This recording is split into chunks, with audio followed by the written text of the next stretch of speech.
On today's TRED Talk, we are talking about India's critical infrastructure cybersecurity attack, cyber attack spikes.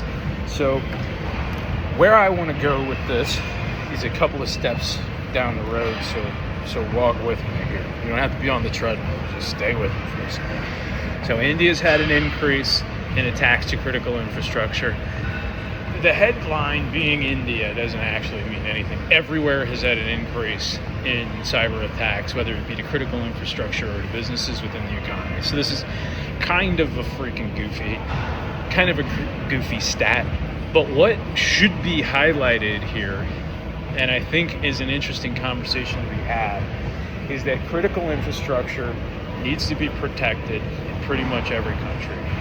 They're all focused on it. I had a conversation with a friend of mine in the cybersecurity space a few months ago, and the focus was on the idea that cyber attacks and cyber crime outcomes are being treated very similarly by the insurance space as they're being treated, or as the insurance space treats things like fires. You've got to have some controls in place to make sure that in the event of an incident, you're as safe as possible. But they don't expect incidents to absolutely not happen.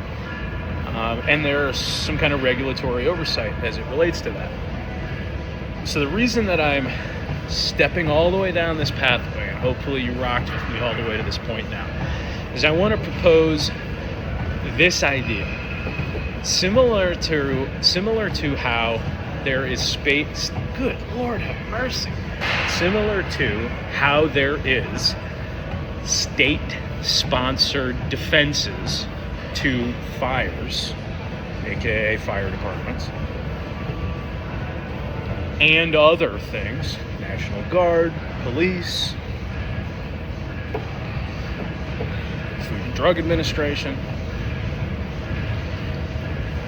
Do we need to move into a world where cybersecurity is considered at a state or federal level? And the reason that I think that this is the case is because this is a problem that is extremely costly to do in isolation. For a business to have the technical knowledge necessary in their organization to be able to properly protect themselves, understand the regulatory needs, and all the rest, it's an expensive ask. Even having a CTO or like a virtual CTO or whatever is a costly event.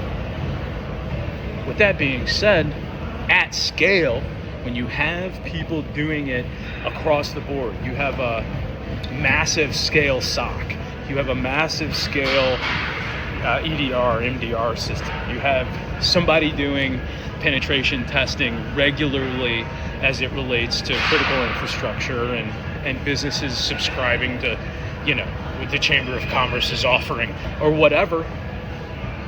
Then you're able to do the cybersecurity at scale for the infrastructure, reduce cost because you're operating at scale.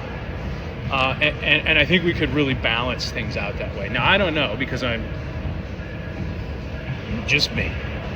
But I would love to have this conversation with either somebody in government, somebody in the regulatory space, or somebody that understands cybersecurity at a high level, or somebody that understands insurance at a high level.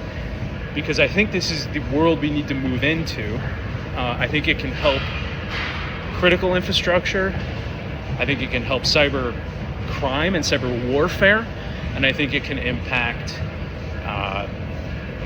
positively the economy in terms of helping to limit cyber attacks and helping to give resources to those businesses that struggle to have the knowledge or the resources. So, interesting topic.